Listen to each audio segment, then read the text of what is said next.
G'day guys, we're out here this afternoon to shoot a video about float loading and the process of training a horse to get on the float. This is a video that I've really been wanting to do for a while now and bring to you guys because I know there are so many people out there who don't know where to start with a horse, or may have a horse who used to be good at floating and is now regressing into a bad pattern.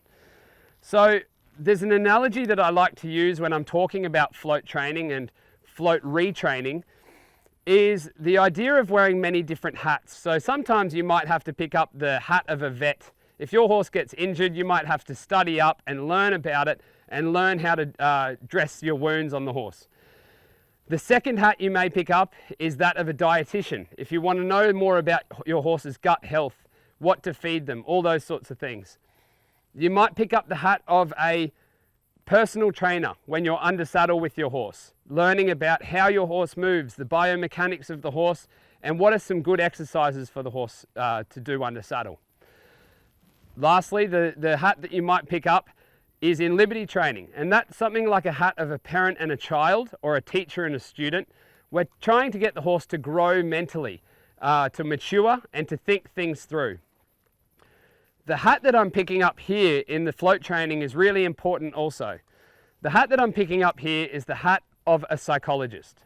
And so the reason I say that is because regardless of whether your horse has trauma or not, I want to be able to give this horse the skills to deal with trauma rather than just trying to deny trauma or push horses through trauma. Float trauma is easily identifiable in your horse. You may have a horse who doesn't want to even go near the float. Okay, so that's very clear, obvious float trauma. Another common thing I see is when horses walk onto the float, they kind of walk through, they kind of forget about it.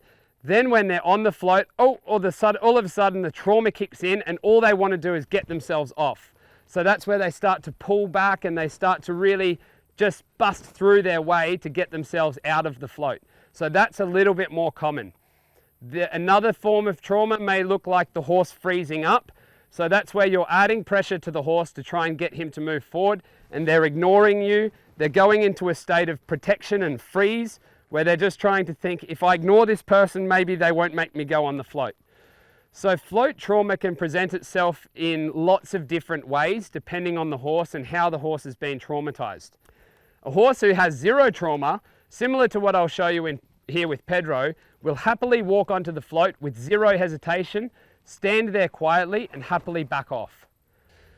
There are many different methods used by various trainers to get horses onto the floats. Common method that I have seen very often, which actually punishes the horses by making them work and then giving them the option of getting on the float, disguises the float as something that the horses can choose to go onto, otherwise they get punished.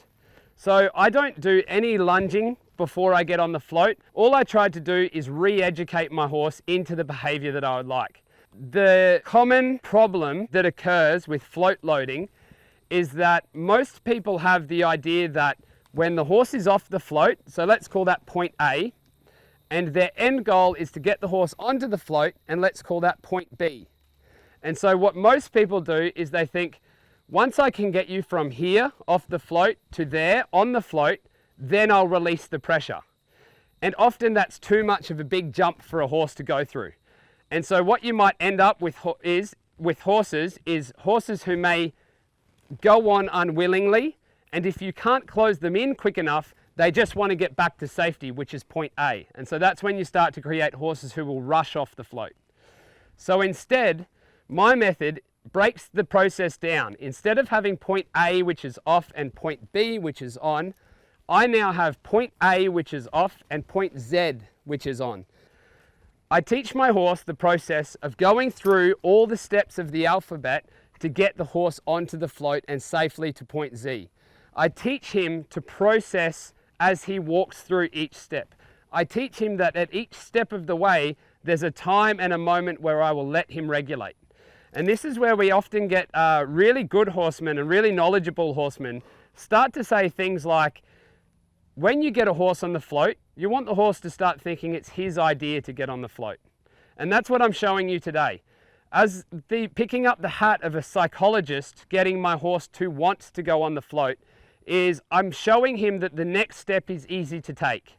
Rather than pushing him into something that he doesn't want to do, I'm showing him, let's relax and regulate at this step, and when you're ready, we'll go to the next step.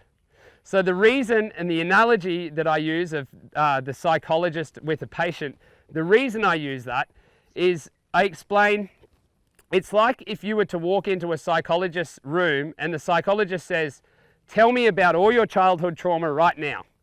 The first thing you're going to do is freeze up and want to walk out the door. And so what a good psychologist should do is get to know you a little bit, get to ask the right questions and get you to be comfortable sharing your journey and your trauma. If the psychologist starts to push you too hard, you start to lose trust and want to walk the other way. Inversely, if the psychologist doesn't cue you or prompt you enough, you might stay stagnant where you are. And so that's really what I'm trying to do with this horse. I'm trying to push him enough that he wants to start opening up about trauma, but not push him so much that he says, I don't trust you anymore, I have to go the other way.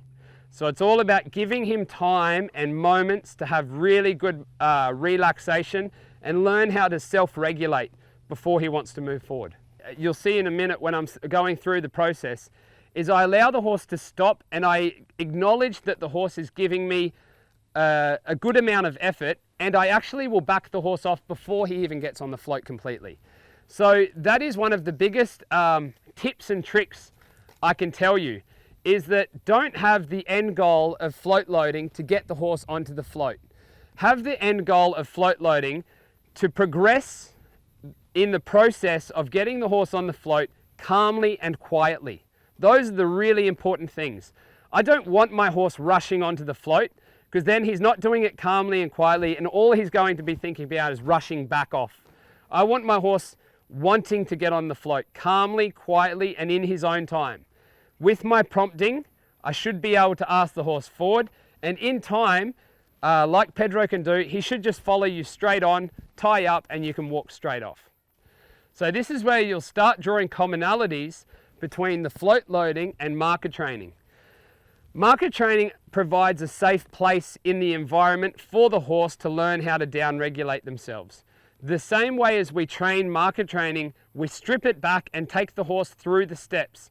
So much so that I'll even be willing to lift the horse's feet onto the marker for him to start to learn this is the process of getting on the mark until the horse starts wanting to be on the mark and enjoying the mark.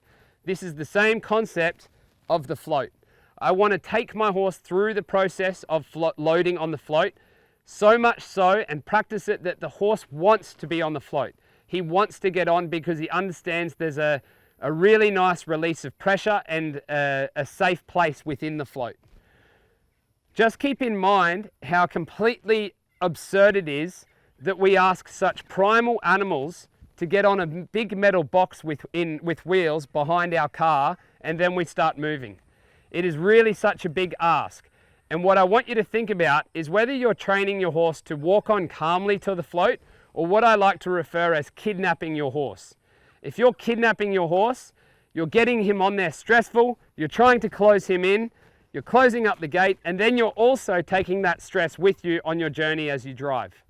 So what I'm trying to do here is take away all of that stress, learn how to do things slowly, learn the process so that we can drive safely to our next destination.